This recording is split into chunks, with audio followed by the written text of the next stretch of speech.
Hello and welcome back to the Dungeons & Dragons Podcast UK. My name is Yasmin and I will be the DM. Hi, my name's Colin and I play Cuin de Greymont, a paladin from Gavany. Hi, I'm Spencer. I play Cadeau Chasseur, a cleric also from Gavany. Hi, I'm Brian and I play Ogvar Shawfoot, a ranger from Kessig. Hi, my name is Samantha and I play Elora Greyvale, a sorcerer from Nephalia.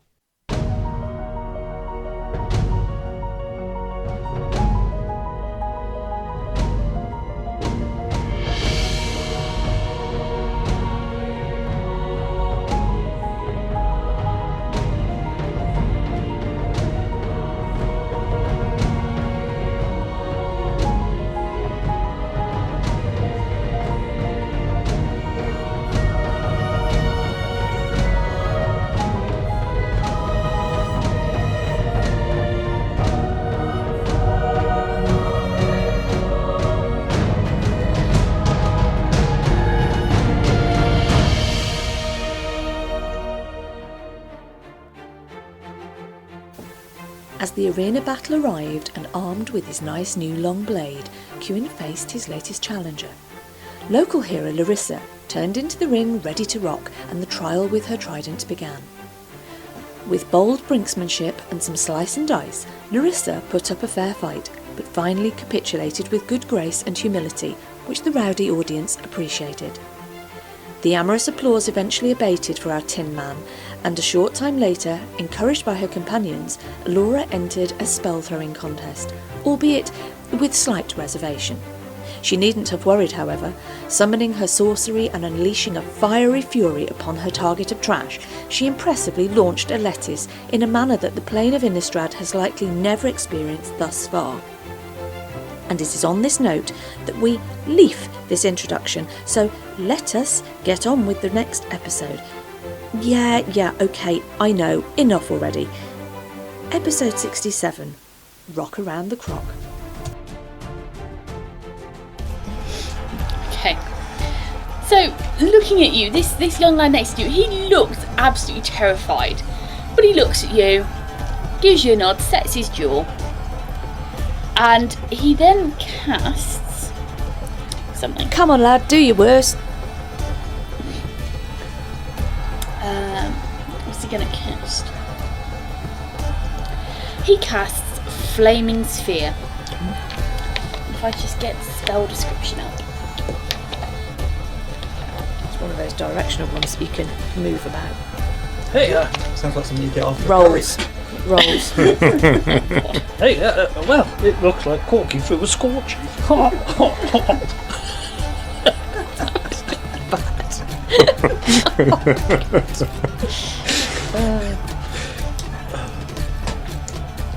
Elora reaches up and just moves a piece of lettuce that's landed on her hat and just onto the floor. Just flicks it onto the floor. Okay, so he sends this he kind of casts, and this big orb of burning fire appears in front of him, and he kind of almost makes a shooting motion with his hand, and it speeds towards this pile of junk. Boxes can't make a reflex save, so they're not going to do that. There's no mimics here. I'm not going to make any promises though. And it impacts with the tower of junk, dealing 2d6 damage by itself, and it's also going to deal another d6 of impact damage. 5. It deals 11 points of damage to this stack of junk, and although this junk is kind of half scattered anywhere, it buries into kind of the middle, and it just begins to burn. So you don't have the same explosive reaction that you did. Oh, well done. I don't have that one. I don't know that one. Oh, yes, flaming sphere. Oh, that's interesting. No, I've not come across that one. Not quite as explosive as that. But yes, it's quite good. Great. And the crowd again, they give this cheer of seeing like stuff being knocked around and burned and stuff set on fire. They just generally like the destruction. But this guy who you went to initially to speak to about the event, you can imagine he's a coordinator of some kind. he comes into the middle of the ring and he shouts at the top of his lungs, "Ladies and gents, the miss!" And the crowd erupts into kind of this cheering. Laura's going to put her hands in the air, take her hat, tip it, take it off her head, wave her corks off the bottom of her hat and stuff. And then over the top of this clamour as it dies out, he goes, "The young gent!" And there's some cheering, but it's far less. Elora's going to clap. You know, spellcasting is not easy. It needs to be respected, whatever level. Good show, you two. Yeah, that's. I know that was what I forgot to. Yeah. And he turns to you and he goes, "Winner, young miss," and he hands you 10 gold. Thank you, that's very kind of you. I thoroughly enjoyed that.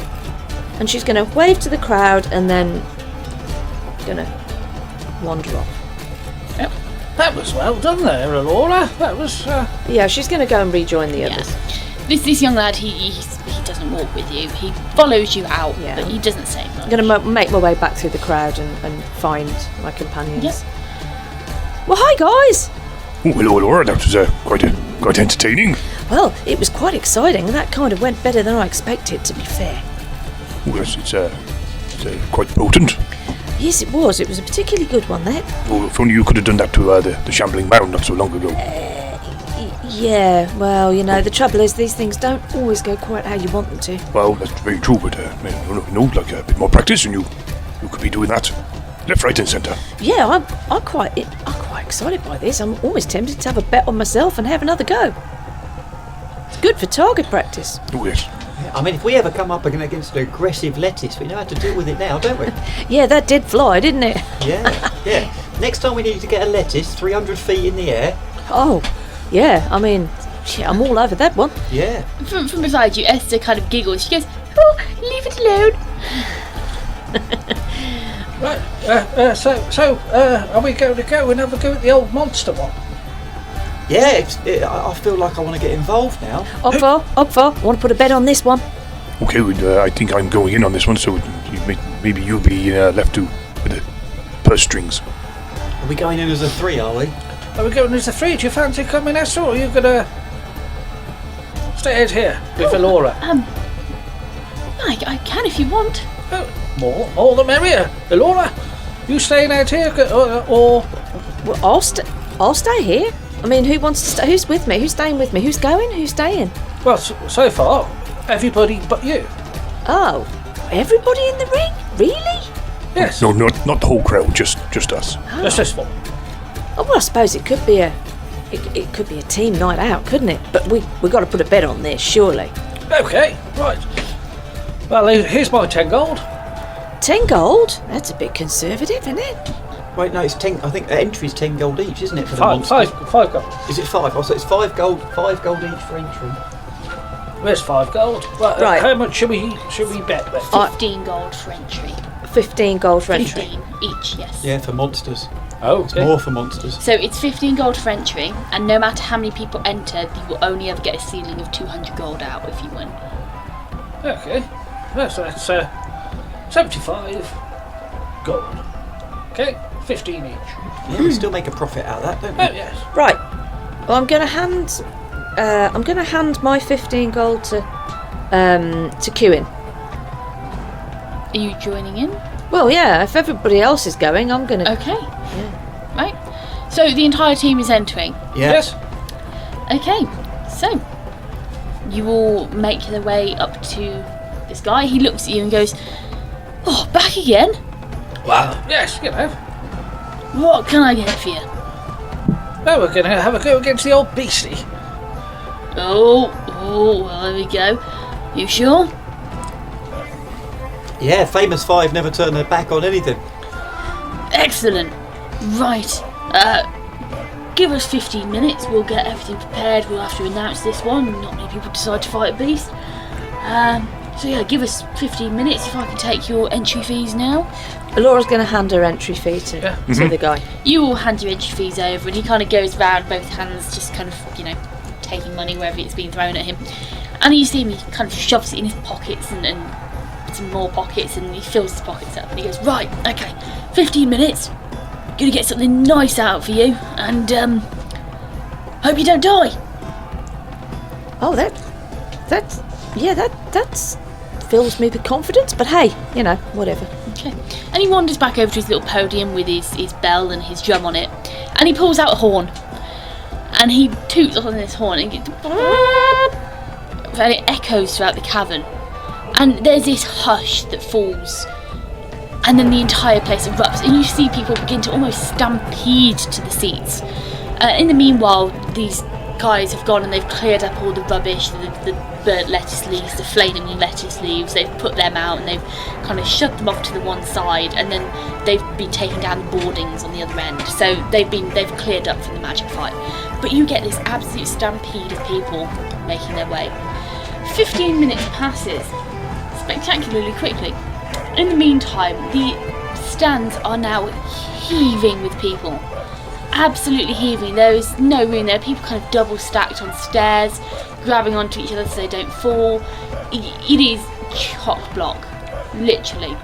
And the arena's being prepared. The flaming lettuce has been cleared out, and the other end of the arena has been left boarded up. And it looks like they have actually boarded it more securely. So the only thing left now is the entrance where you enter, where they have a couple of men waiting with these like big thick planks. Elora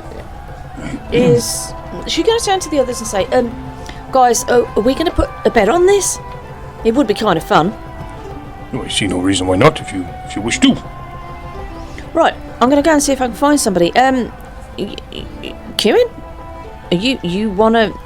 should we do this out of party funds, or does everybody want to place individual bets, or what do you fancy? I've never done betting before. How does it work? Oh, we did very nicely, Andrew, now. Really? Yeah, we can go and find... I don't know what the odds are. We'll go down and find one of the bookies, but just wanted to know how anyone wanted to do this. Do we put a party bet on, or what do you want to do? Is it entirely legal? Well, I don't think anything down here is legal, do you?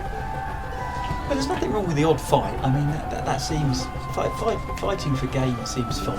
It's just... Well, betting somehow seems a little,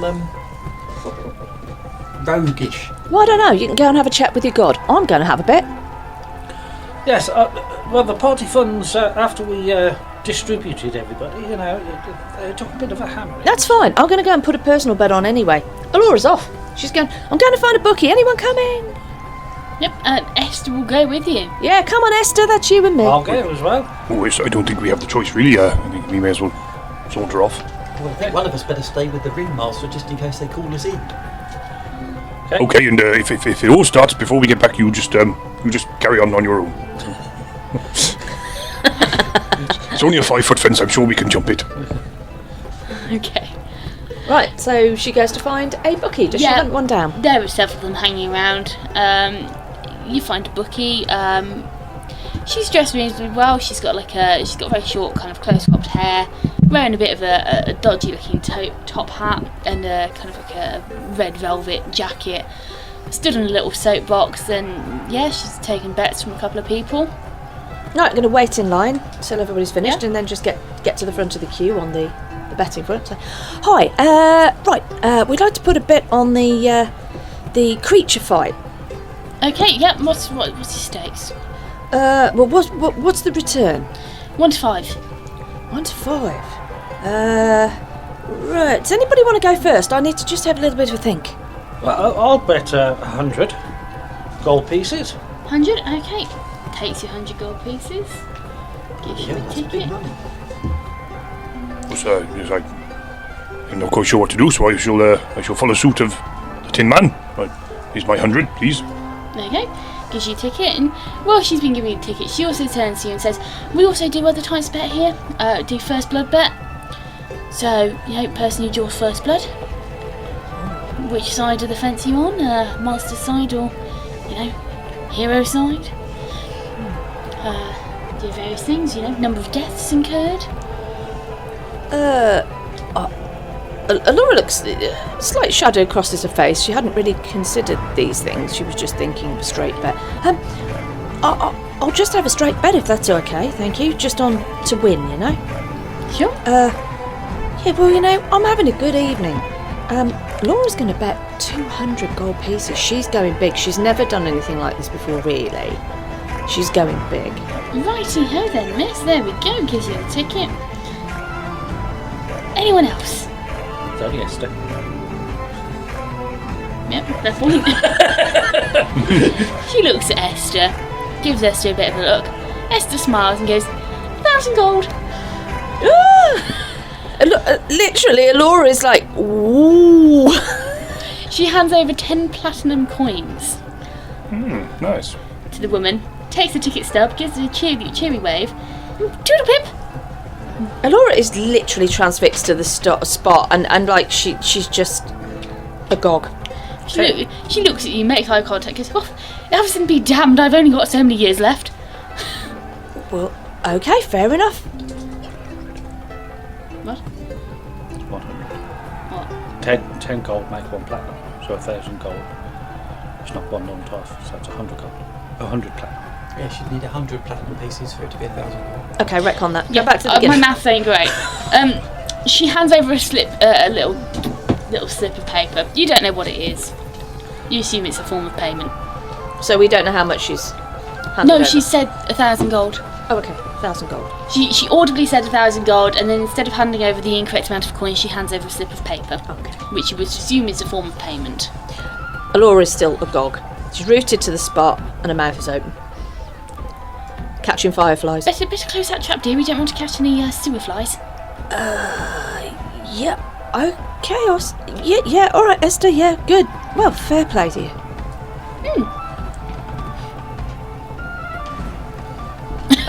Is Ogvar still behind me? I assume so. Did you hear that? Would Ogvar have heard that? Yeah, you'd have, yeah. Okay. I'm going to turn to Ogvar and just raise my eyebrows, and then just push my hat down with my corks over my face. Maybe she's feeling confident in her abilities tonight. Well, I mean, her inhibitions have definitely gone, haven't they? Well, you know. Do you think she's still under the influence? I thought she'd sobered up a bit. She may be, but still, I think she's be fairly deadly out there still. She is Esther after all. Well, we did see her against... Oh, God, what was his name? The vampire. It wasn't Riker. Bruno. Riker. Well, we did see her against Riker, and she wasn't exactly flat-footed there, was she? No, exactly. So, No, I suppose I can understand that. I'd back her. Well, in a way, I have. Right. Should we go find Caddo? Yeah, I think we'd better. So we'll head off. Yeah, so you all return to where Caddo stood, and as you return, again you hear this. I think That us? might be for us, yeah. The ringmaster, who's kind of stood by the entrance, looks at you. Best of luck then. In you go. Elora hurries up, slightly out of breath, and then just trots in behind the others. Have you all made your little wagers then? Well, yeah, you could say that. Excellent. Well, let's hope we win. Okay, so you all enter the arena, and as you enter the arena, you get this kind of sound of like wood across wood, like as the doors shut behind you with a clunk, sealing your fate. I was going to butcher before I... A bit of nice beaver going on here, isn't it? I was going to cast Divine Favour on myself. Yeah, okay, so you can cast Divine Favour on yourself, yeah. Yeah. I'm about to do as the door closes behind us. I'm about to do some spell casting as well before we know what we're fighting. So I'm going to cast Bless on the whole group. Okay, so Bless does... So that's you all get +1 on your attack rolls, and you all get +1 on attack on saves against fear for the next 6 minutes. Okay, awesome. So... Hang on, I haven't finished yet. Oh, shoot me. And +1 on fear for 6 minutes. And I'm then going to cast Aid on myself. So Aid on myself is another +1 on attack rolls for me. Another +1 against fear, and 1d8 plus my level of temporary hit points. Okay. So that is great. So 8 in all. So 8 additional hit points. Excellent. Okay. If you can just give me uno secondo. And that also lasts for 6 minutes. So the next 10 turns, basically. 6 minutes. 10 turns 6 with 1 seconds. minute. Yeah, 6 Oh, yeah, second yeah. round. Yeah, so 60 rounds. Yeah, so 60 turns. That should keep us going. Nice. Unless it's dispelled. I don't think it can be once it's cast. Oh, No. no. Okay. Because I physically on you. Yeah, I've got. Right. Do you want now? On you. So +1 to attack, +1 to fear. Yeah. I For all of you. I'm immune to fear anyway, so Yeah. And then I've got. I haven't got a +1 brain save. enough. And then I'm now +2 on all of those, plus extra hit points. Okay. So, you've now got a bit of time in which to order yourselves and arrange yourself in the arena, bearing in mind that the monster is going to come out of that trap door. So if you just want to arrange yourself where you're going, So we're going to do this like we normally do. Whackers at the front, magic caster somewhere near the rear, and old Rangy where he needs to be. you I haven't think- really got a lot of time to chat, so this Oh, will be as okay. you're moving forwards. Right, Elora is naturally just going to move over to the right-hand side, along the side of the line. Not quite, not on the front line, but just to one side. I'll be in the middle. Yep. I need to be, at least. Ogvar will go round to the left. I'd imagine Esther would go fairly central, would she? Yep, Esther will probably go just behind or just off the side of Cuin. Okay, and then I'll go just behind the Paladin. Okay. Is that the point that you're walking up to in the arena? So you're just kind of covering up the first, front, third, almost. Yeah, so we've kind of gone to that formation. Okay. Is that where you're stopping Yeah. For now. for now? Okay. For now. Somehow I've turned into the quarterback.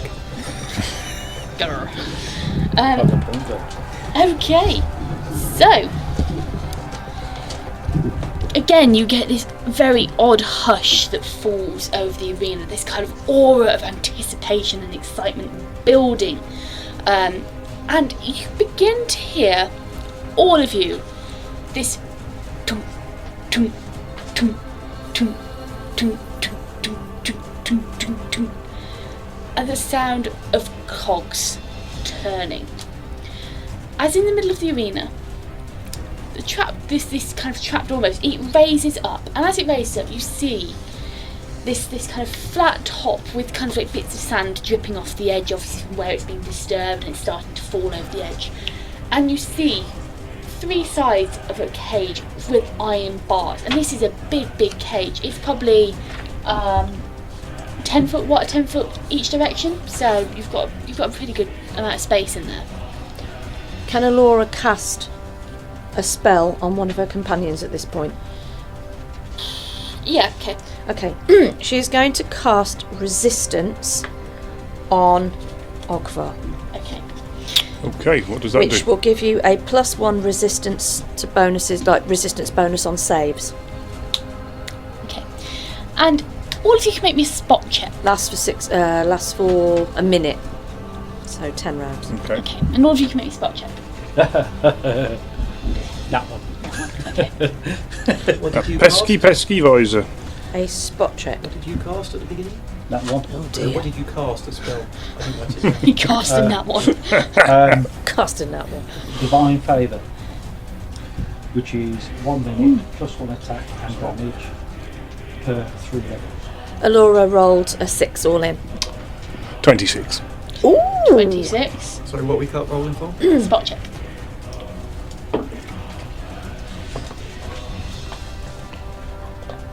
$13. Okay. So Ogvar, as this cage begins to rise, you can also make me a knowledge nature check. Cool.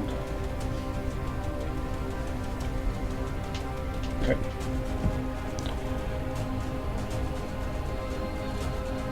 $14. 14. Okay. You see what could be initially be mistaken by everyone else amidst the shadows, and obviously the fact that this cage is rising up and you're just about seeing the top of it.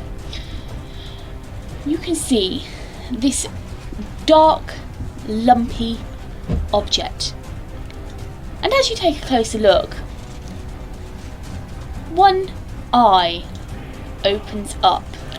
This yellow, venomous looking eye with a slit pupil, as its kind of general mass raises, and you see rows of razor sharp teeth. You recognise this. It's a crocodile. Oh, yeah. It's, watch out, everybody. It seems to be a crocodile. And what's more, it is massive. You reckon that it is probably a male. And just from its height, the size of its head alone, you could probably say it's about 20 foot long. The biggest that they really grow to. It's a rather big crocodile, it would seem. And how long's the arena? More than 20 feet. It's about 70 80 foot. Elora, this may be your area of expertise. Expertise? Oh god, Sorry. that's bad. Well, possibly. Never tried one of these. And in fact, you might have seen one or two of these occasionally in Kessig. Not so much in the forest, but maybe when you've been wandering around, or you've perhaps gone closer to the coast or the kind of inland waterways. You may have seen one or two of these. You know they tend to live in kind of marshy areas, warm marshy areas, and they tend to be solitary. And they are quite vicious. This one, you can tell, is a giant crocodile, not just a normal crocodile. It's a giant species. Okay. And you can tell they're very aggressive. Yeah. Yes, this one looks particularly nasty. I think it's not very happy about the situation it's in, so Well, it's not the only one. stay away from the bitey end. Yeah, I'll be sure to avoid those Okay. teeth. So how quick are they, fella? Is this the sort of thing that we can shoot at from distance, keep out of its way, and That's what I'll be doing. Wear it down. Are we in initiative? You can all roll initiative. 3.5, where's that on the sheet now? That got it. 20. 20. Oh, nice. Okay. 11. That's a 22 for Elora. 12. 22. Caddo and are Murdoch and Rowan taking part in this fight? Probably not unless he's going to be like the little bird that sits on his head and pecks all the bits off him. Yeah, Rowan can come out of his. Yeah, Rowan can come out. I'm shaking his little pouch on my side and say, Rowan, I need you to come out here now. He flutters out. Would I have had to have paid for Rowan to go in because it's an extra? He's a bat. Well, no, I was just asking. He's also inside your cloak. No, Smuggled him. he's got his own pouch on my side. What is your dexterity modifier, Cuin? 2. 2. Okay. 2. Oh dear. Rowan's going to have to roll for initiative. Or does he go after me, doesn't he? He goes after you, I believe. Yeah, okay. Cool. Okay. And with a natural 20. Oh. Crap. Okay. So, this lumbering creature, as it's opened its one eye and looked at you, it is zeroed in on your group. And as the cage finally comes to a stop with a ka-thunk, there is again this moment of silence, and you almost feel like this kind of intake of breath around the arena as everyone stares at this creature.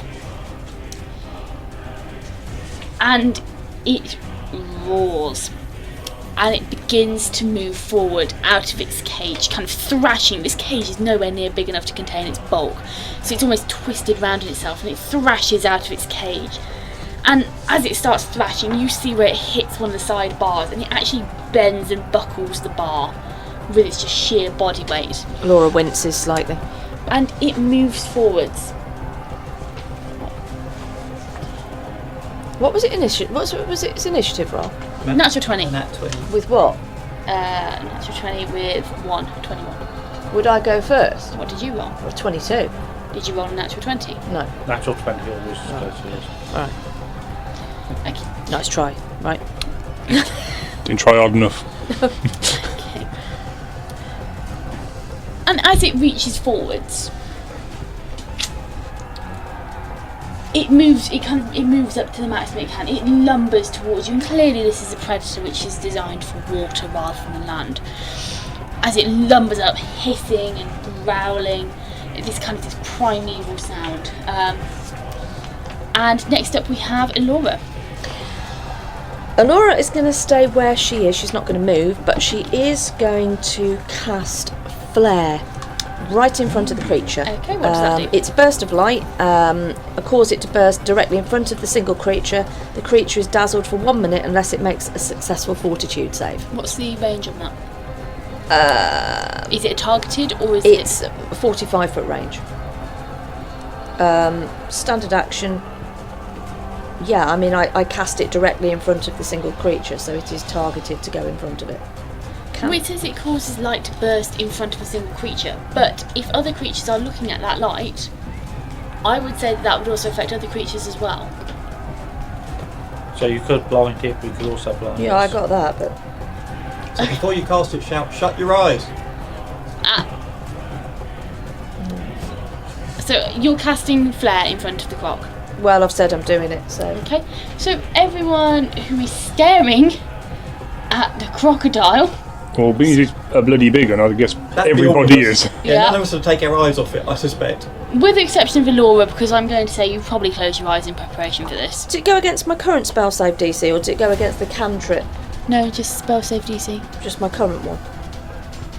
No, what level spell is it? No, that's what I'm saying. It's a cantrip, Then so yeah. it goes against the cantrip Yes. DC. Right. Okay, so it's a 14. Okay, so then everyone can make me a fortitude saving throw, with the exception of Elora. Oh, fortitude's one of the good ones.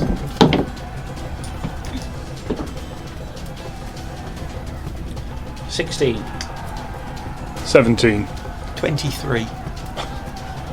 Okay. Do I have to roll for Rowan? Who's flitting about? We need to do Esther. Yeah, give me a second. Rowan's a creature of the night. Well, Esther rolled a 12. Flitting about, isn't it? Yeah, but he's a bat, so his he eyesight's looking bad at it? I anyway. don't Esther know. rolled a 12. Don't worry about Rowan for the time being. Okay. Esther rolled a 12. Ugh. Esther's blind. And the Croc rolls a, if I can find saves, a 19. So anyone who is not over 14 is blinded for how long? 1 minute unless it makes a successful fortitude save. But I don't know whether you roll that at the beginning of every turn or at the end of every turn. It doesn't stay. Okay, so everyone who is dazzled, which is Just Esther. Just Esther. Did everyone else hit 14? Yeah. Okay.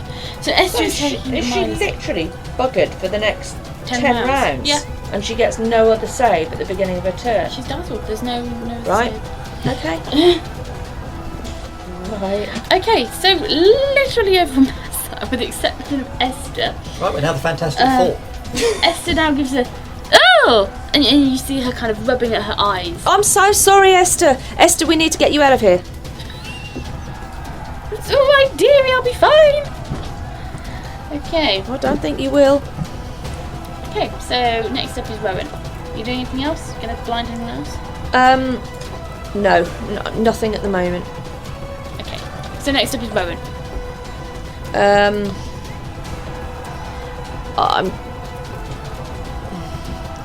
I've got a link with him, haven't I? It's an empathic link though, but I can't talk to him. Rowan, just fly above. Just fly above and wait. If I tell you to do something, I want you to do it. If not, just fly above and stay out of range. Okay. And he off he goes. Flies up. He's now flitting about the roof. Okay. So next up is Cuin. Okay, the fire's it. I'm gonna, 10 foot? About 10 foot. I'm gonna go within 5 foot, so go forward 5 foot. Okay. And I'm gonna Do you mind left or right in case of square? Probably just that one. yeah. Bit more of a gap for me. Okay, and I'm gonna smack it with my sword. Okay. You're gonna smack it with your sword. Righty ho. Okay. So that's 14 plus 13 is 27. Okay, yes, a 27 will hit. And that's a 10 good to know. plus a 6. What was it, Robbie? Don't forget your bonus on the first I've got the 6. That's 13. 13 points of damage. Okay. And then my second hit. Yep. And that's metagaming. What? He has to remember his bonuses on his I own. already remembered. I'd already. Yeah, I know. He had. I was giving a gentle nudge. That's 22.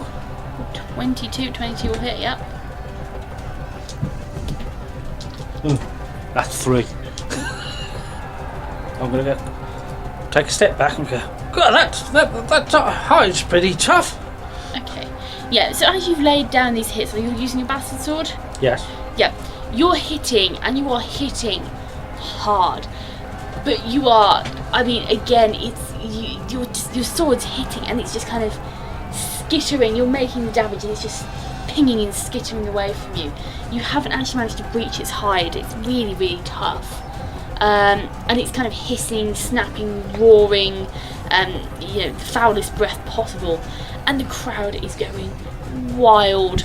There are people, the people on the edges are just like, whoa, screaming, and yeah. There's a lot of excitement going on right now. Are you doing anything else? I've taken my 5-foot step back. Okay. Right, so Esther is up next. Even though Esther is dazzled, her dazzle will only negate Cuin's, the effect of Cuin's bless. Caddo's bless, sorry. So Esther is going to run up, and she is going to make an attack herself. So Literally running up, or? she's moving up at a fast pace. How can she see where she's going? She's only dazzled. It She's takes dazzled, minus she's not 1 to blind. attack roll. She's not blind. Oh, sorry, I thought, okay, right, yeah. Yep. So, with a -1 +1, 15, she rolls a 27 and Nice. hits. And her second attack, she rolls a 9. So, the 27 hits. So her first attack hits. Nice And one, Esther! She deals 7, 8, 9, 10, 11 points of damage Woo, get in! to this Croc. Okay, so her sword kind of, you see it again, the same effect. It hits, she slices in, and then the sword just kind of skitters over the tough hide. But you can see it's kind of really this damage, this bruising effect. This Croc is hissing and reacting to it. It's clearly in pain, so something's clearly been damaged here. Did she hit for 9 and then 11, or just hit once for 11? She hit once for 11. Okay. So Esther is going to take a 5-foot step back herself. So no, that's where she is 5 foot away from it. Oh, okay, sorry. So Cuin will be in this one here. Yeah, sorry. Yeah. Misread the boxes. And next up is Ogvar. Okay, so Ogvar will use his movement first and move around to the side, so 5, 10, 15, 20, 25, Okay, cool. You're now flanking. 30, yep. And I will just release a single arrow. Single arrow. Okie dokie. Single. Roll to hit. Okie dokie. Okay.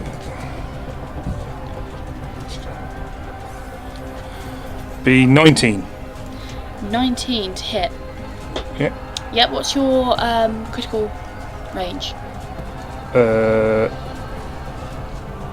No, it's not. That's 19 with bonuses. Yeah, it's 19 with bonuses. Oh yeah, right. so Sorry. yeah. Right. Okay. Yep. 19 will hit. Yep. Yeah, okay, and I'll use one charge of my Gloves of Agile Striking to add a d6 to it. Excellent. Terrible. 3 and a 1 plus a 1. It's going to be 5. 5 points. Okay. 5 Alright. points of damage. 5. Okay. Okay, so yeah, you release this arrow, and where are you aiming on this Croc? Sort of just down its sort of sides, really, like towards its sort of like belly area. Yeah. So with the angle you've got down the side, you've actually managed to kind of clip a scale, and you see it kind of catch, almost slightly slide under, and then just ping off in another direction. But it's done enough to kind of to get a reaction. This croc kind of begins thrashing on the spot, mouth open, hissing, roaring. You could tell this strike has impacted. It's felt this damage. Again, no blood.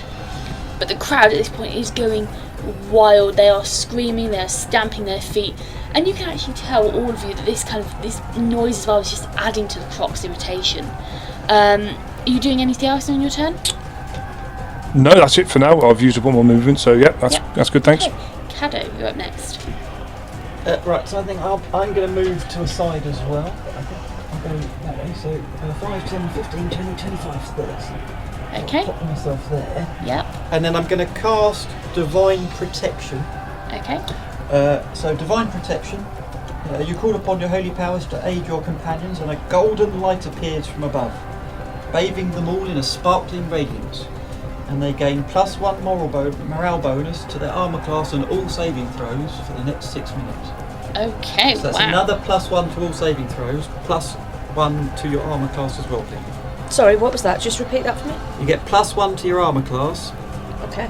and +1 to all saving throws for the next 6 minutes. Another +1. Yep. That's stats. I'm trying to make you strong Yep, as so possible. the original one is saving throws versus fear. Yeah. The second one is all saving throws. Oh, that's nice. Okay.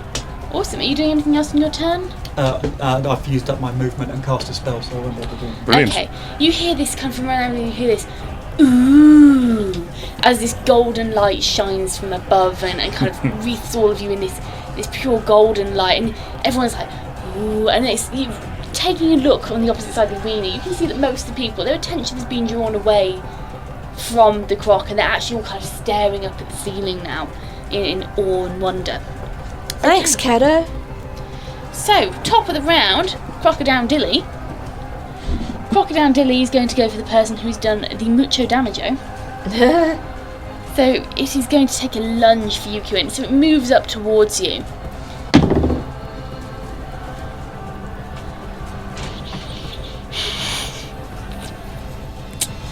Okay. And it lunges, only to get a mouthful of your shield. And as it takes a mouthful of your shield, you hear this cracking sound. Oh, that's going to be more repairs coming up, guys. As it recoils, hissing, and you see, when you look at your shield, 4 of its teeth planted into the body. Its body. Is it wood or metal? It's a wooden. Wooden shield, yeah. You see these 4 teeth buried deep, and this croc has now got, on the right hand side of its face, it's now got this massive gap where these 4 teeth have been wrenched out, and there is blood pooling now in its mouth. Can Elora see the teeth in the shield? No, you're behind Cuin. Okay. Cado wants them. You can make a necklace out of those, fella. Okay, Elora, you're up next. Elora is going to she's going to cast mage armor on herself, looking at the teeth that this thing has got and looking at the size of it. That's what she's going to cast herself. She's going to cast mage armor. Okay, you cast mage armor. And she's going to retain the position that she's at. Okay, nothing else? Nothing else. Okay, have you got any orders for Rowan on his turn? No, he's been given his orders. Okay, Stay out of the way. Rowan's turn, he spends flitting around the golden light of the ceiling. Cuin, you're up next. Okay. One question. Is it an evil creature? It is a crocodile. It's an animal. There's not really much evil Okay. about animals. That's pretty. That would have given an extra 12 points. Okay. But I'm going to use one of my smites. Okay. So that's... Ooh, that's good. Ooh. Okay. That's another one there. So that's... Okay. 18. 18 to hit. Hits. So that's plus 1, 2, so plus 3, plus an 8, plus a 10, plus 6, that's 9 plus these. That's 15, 24 on the first. Okay, yeah, that's going to do it. And then the second go Okay. is 23. 23. Nice going, Cuin. Okay, dokie. So, And that is 13. 13. Hit. 23, No, 23 to hit. 23 to hit and 13 13 damage is 23. Because obviously if didn't 18 hits, Yeah. 23 is going Okay, sorry. And then how much damage, sorry? to 13. 13. Yeah. 13 damage, okay. Okie dokie. Right, okay, so what does your smite look like? I'm going to raise my sword Yep. and then I'm going to reverse it so it's facing down, and I'm going to bring it, reverse hand, straight down to the top of the head, between Skull. the two eyes, in the skull, Mm-hmm. for the first one. I'm going to wrench it and bring it back across towards its eye. Okay, so with the way the crocodile's thrashing, your first hit, as you bring it down towards the top of its head, it doesn't quite hit the centre of the skull, but what it does is it kind of skitters sideways and then plunges down to the side of its neck. You don't see any arterial spray, so you could assume it hasn't hit anything really, really vital in there. But you have plunged your sword through the side, the meat of its neck, to the point where you can see the sword on the other side. Ripping it out and then going in sideways, you actually hit further down in the junction of its neck, kind of where its neck and its shoulder meets, and you bury your sword in there, and it is a good kind of a third of the way up the sword, this bastard sword, you've buried your sword in. And it hisses, snarls, snaps in pain, and you can see that this has done some serious damage to this creature. And you've most definitely drawn blood. There is blood kind of pooling out of this kind of gash in its neck, these two gashes, and the crowd is just absolutely they've been whipped into a frenzy by this. They're screaming, they're shouting, you're hearing phrases like "kill that Croc," and people are going absolutely mental in the stands. This is an amazing fight for them to watch.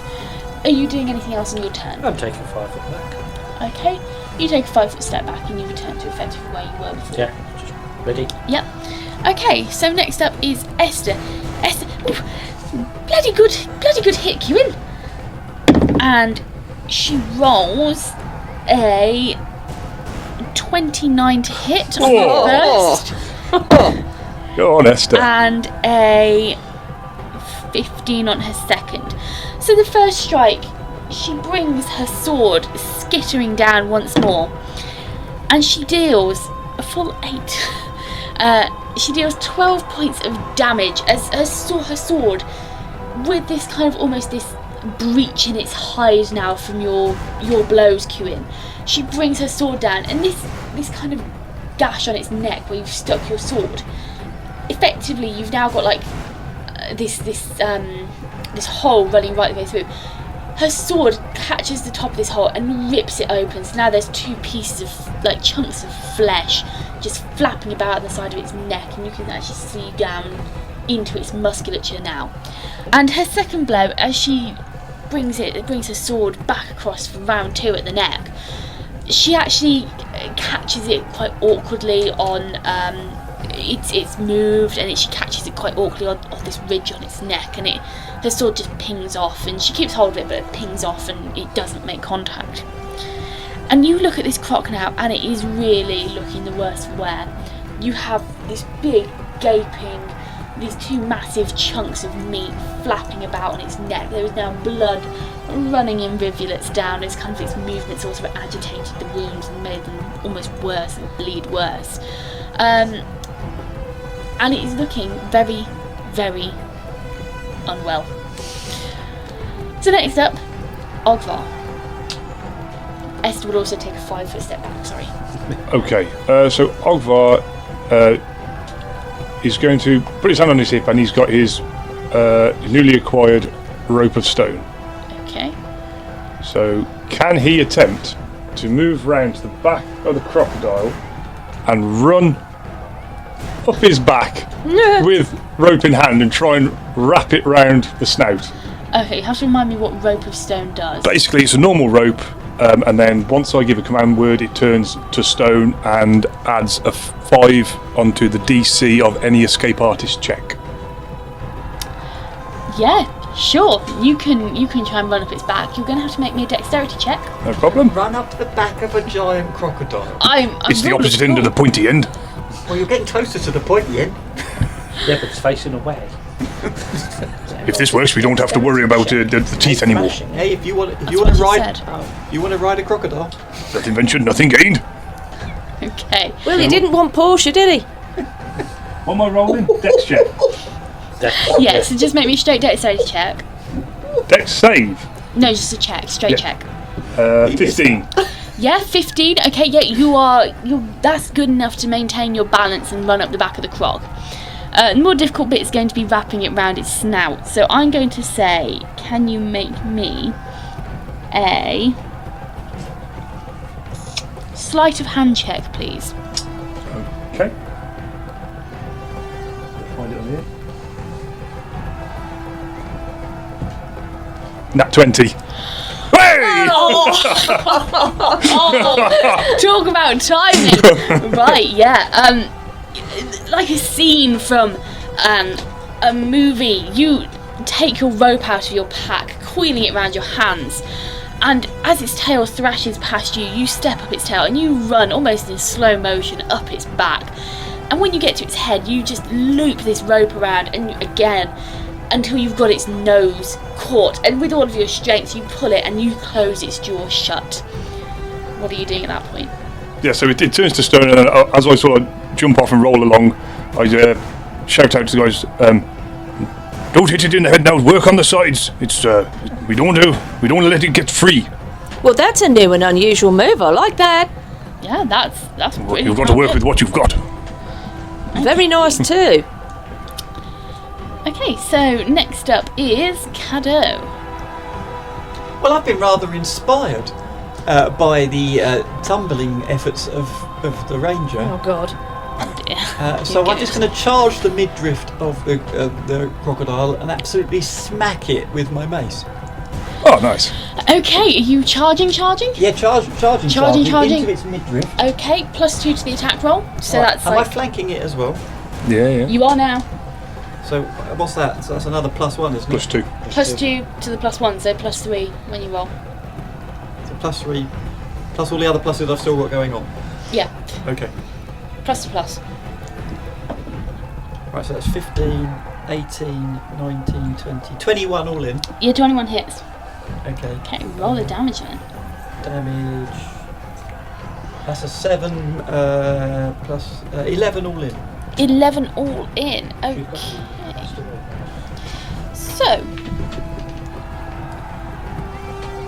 you charge up, and are you going overhead, underhand? How are you swinging? Oh no, I'm going full in, sort of run and leap and into the middle of its spine. Yeah, Nice. okay. Top down, nice. Yeah, with Ogvar now having its head secured, all that's left thrashing is the tail. And with the head kind of pulled to the left, you have now got all these like kind of exposed tendons and vessels in its neck kind of pulled taut.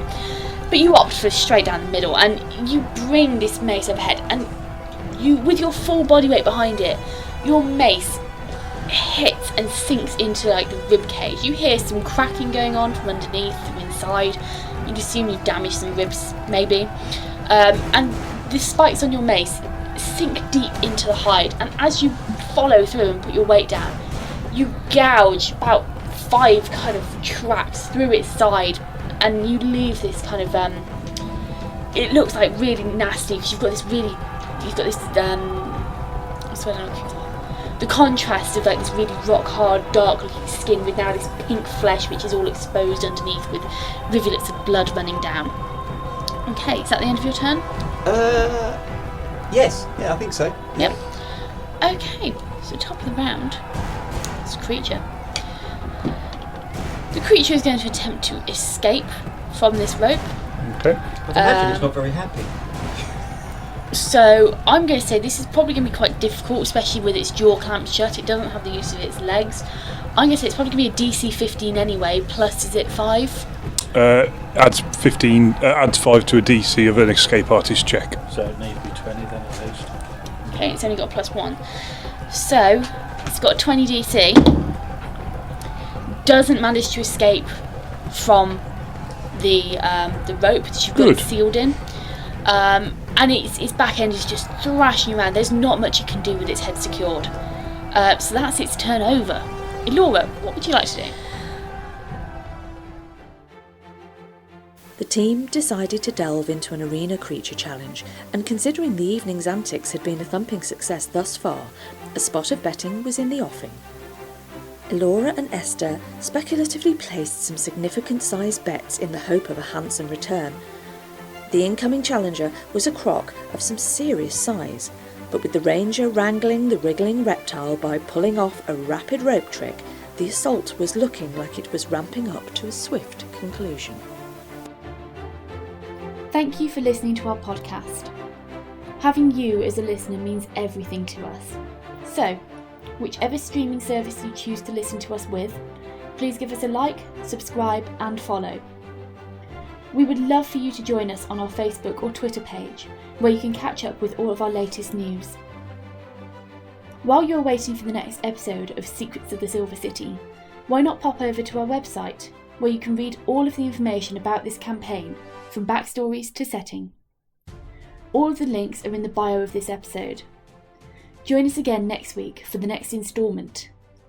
Thank you for listening.